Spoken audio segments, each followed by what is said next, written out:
Most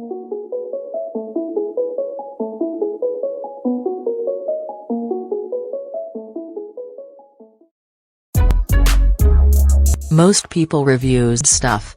They also say this product is the price is quite good. We've found pros and cons on this type of product. But overall, it's a supreme product and we are well recommend it.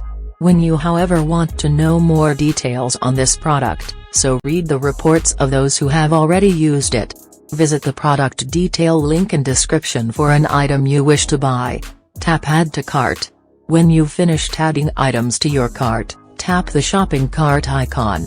If you need to edit the items in your cart, tap save for later or delete next to the item in the cart.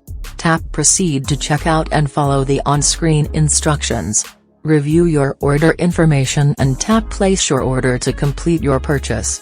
You'll see an order confirmation screen when your purchase has been completed.